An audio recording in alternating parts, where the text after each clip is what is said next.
Naging laman ng ilang mga balita ang pagsisikap ng Ukraine na maging parte ng NATO. Ito ay magkakaroon ng napakaraming kalamangan sa iba't ibang factors laban sa kanilang kahidwaan ngayon, ang Russia. Dahil sa pagtanggal ng maraming social media companies at news aggregators ng mga Russian sources sa kanilang platform, ang mahalagang impormasyon na ito ay mawawala mula sa record at nag-iiwan sa atin na walang kaalaman tungkol sa kanilang motibasyon. Ang pag-unawa sa paraan ng pagpapapresenta ng balita ay hindi kasing importante, ngunit ang balita mismo. Sa loob ng mga siglo, ang Ukraine ay naglingkod bilang isang dynamic na krisis sa pagitan ng East at West civilization. Ang kanyang kasaysayan ay isang magulong kwento ng mga impluwensyang kultural, kasaysayan at pampulitika.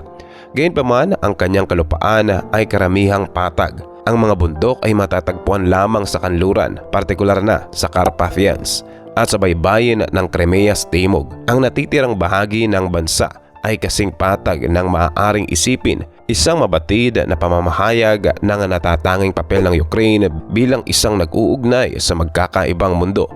Ang mga institusyon tulad ng European Union at NATO, kung saan madalas ay nangunguna ang Poland, ay tumitingin sa Ukraine bilang isang mahalagang lugar na labanan ang impluwensyang Russian. Gayunpaman, ang estratehikong pagkilos na ito ay naglalabas ng komplikadong mga historikal at kultural na ugnayan na nag-uugnay sa mga kapalaran ng mga kalapit bansa. Sa kakulangan ng anumang makabuluhang heograpikal na mga katangian sa pagitan ng mga national borders ng Ukraine, Belarus at Russia, madalas itong nakikita ng mga lokal bilang simpleng mga guhit sa mapa, tinta sa papel at wala ng iba. Ito ay naging tradisyonal na kaisipan. Ang malawak na patag na umaabot sa Russia ay bumubuo sa kaluluwa ng Russian core, mula sa kultural na metropolis ng St. Petersburg hanggang sa makasaysayang lungsod ng Kazan, patungong trade nexus ng Volgograd.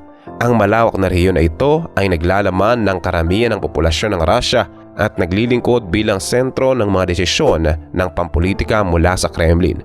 Ngunit ang patag na ito ay nagdudulot din ng malubhang mga kahinaan. Habang tumutuklas ang malawak na kapatagan na pakanluran, ine-expose nito ang Russia sa bukang liwayway ng 2,000 kilometers na nagiging komplikadong pag-aalaga sa teritorial na seguridad ng Russia.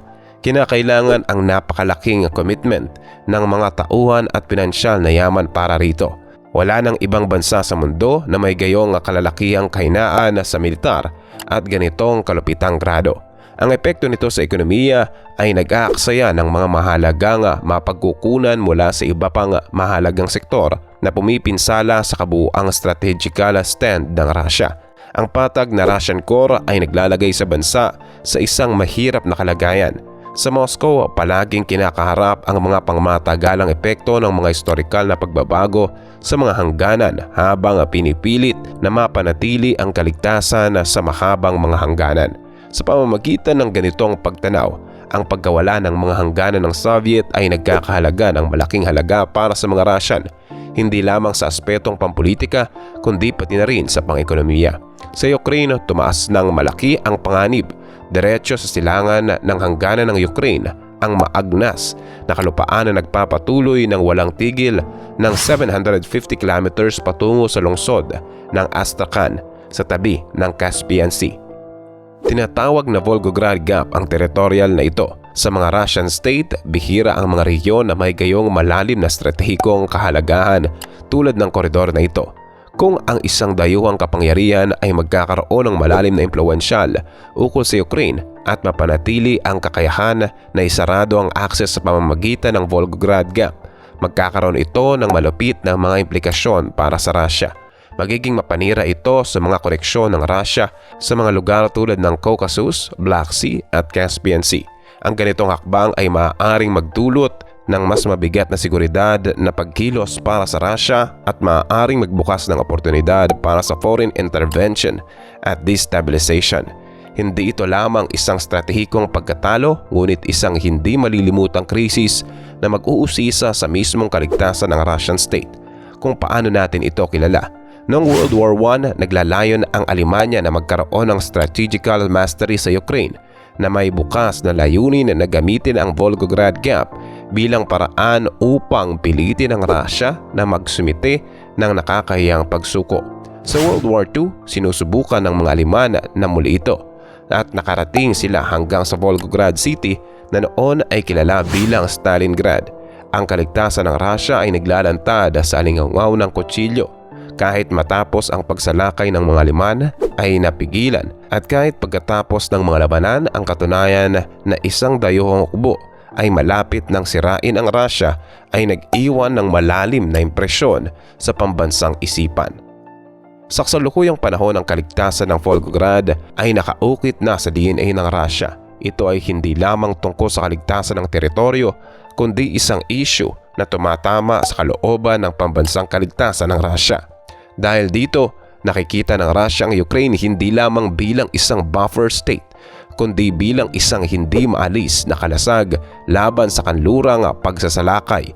Ito ay nagpapaliwanag kung bakit may armadong tunggalian ng Russia sa Ukraine at hindi nito inuuri ang pag-alis. Batay sa geopolitical needs, layunin ng Russia na umabante patungo sa kanluran sa abot ng kanilang makakaya. Sa pinakamainam na sitwasyon, nais ng Russia na maangkin ang teritoryo hanggang sa Carpathians na nangangahulugang pag-aari ang buong Ukraine. Ito ay magdadala ng pagiging vulnerable ng Russia mula sa 2,000 kilometro patungo sa 600 kilometers na mas madaling mapanatili.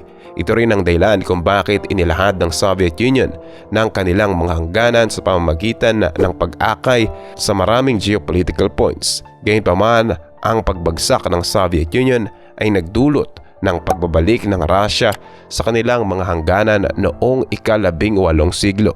Ang pagwala ng Ukraine sa NATO ay magpapabalik sa Russia sa kanilang mga hangganan noong ika-16 na siglo. Para sa Russia, hindi maaaring mas mataas ang stakes. Ito rin ang nagpapaliwanag kung bakit patuloy na nakikipaglaban ang mga Russian.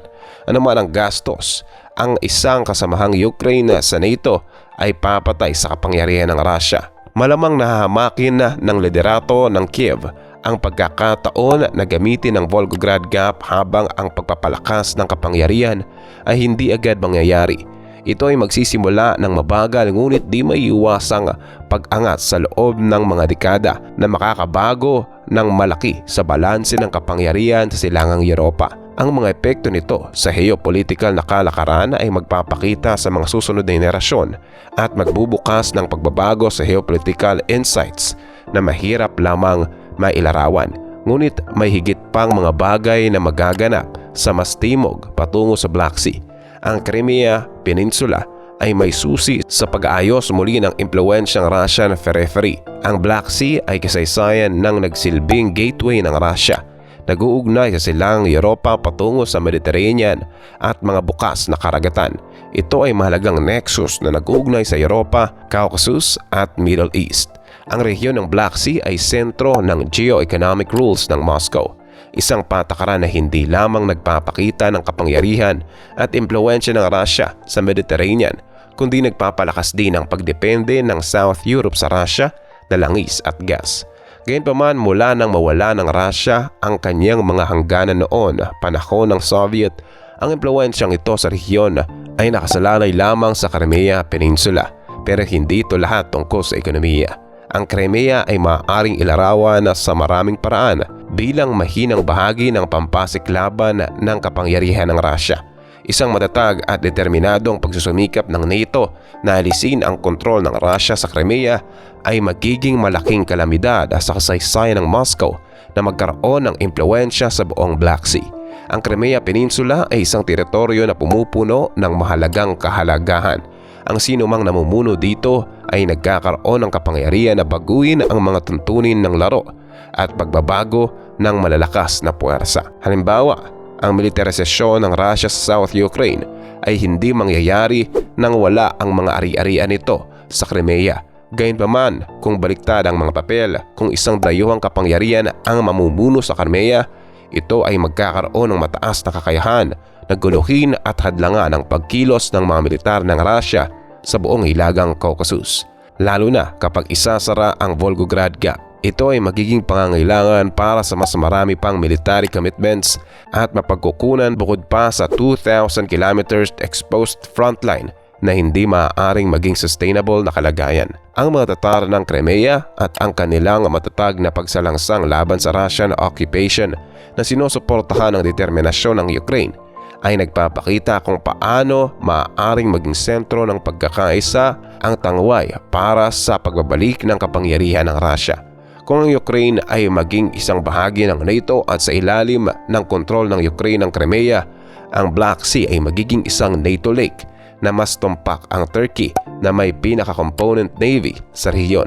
Ano man ang mangyari, ang pagtuloy ng Ukraine sa NATO ay nagpapabawas sa operational na kapasidad ng Russian Navy patungo sa kanilang territorial waters. Ito ay magdudulot rin ng paghina ng Russian influence sa mga bansa sa loob ng kanilang kasaysayan tulad ng Moldova, Georgia, Armenia at Azerbaijan. Ang bansa kung saan sinusuportahan ng Russia ang mga lokal na kilusan separatist upang makakuha ng leverage na host nations.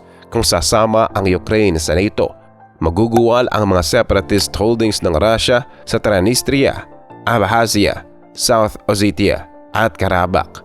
Ang mga host nations ay maaaring muling mag-adjust ng kanilang pangangailangan sa pampolitika na lilipat mula sa impluwensya ng Russia patungo sa pagiging miyembro ng NATO. Kaya naman ang Ukraine na sumali sa NATO ay maaaring mag-udyok ng domino effect sa periphery.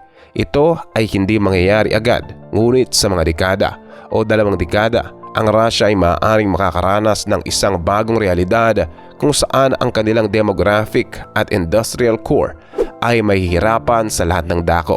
Ang Black Sea, ang South Caucasus at ang Caspian Sea. Ito ay magiging isang kubli na pag-ikot sa Russia na hindi nito kayang malampasan. Ang lahat ng mga anti-Russia rhetoric na nakita sa mga nagdaang taon sa Europa at iba pa ay nagpapakita ng pag-usbong ng isang pagbabago sa geopolitikal na larangan. Ang Ukraine ay tinakda na maglaro ng pangunahing papel sa pagtatansya na iyon at ang pag-alam sa NATO ay magmamarka ng isang bagong kabanata sa kanilang kasaysayan. Tulad ng isang self-fulfilling prophecy sa pamamagitan ng pagsasalakay sa Ukraine, ang Russia ay hindi sinasadyang nag-udyok sa mga Ukrainian na tuparin ang mga layuning dati pinag-aalala. Kalam, anong masasabi mo sa posibilidad ng Ukraine na mapasali sa NATO? Antayin ko ang sagot mo sa comment section. Huwag mong kalimutang i-like ang ating video at mag-subscribe ka na rin sa ating channel. At siguraduhin na panoorin ang next videos na siguradong magugustuhan mo. Ito ang inyong kalam na nagsasabing, knowledge has a beginning but no end.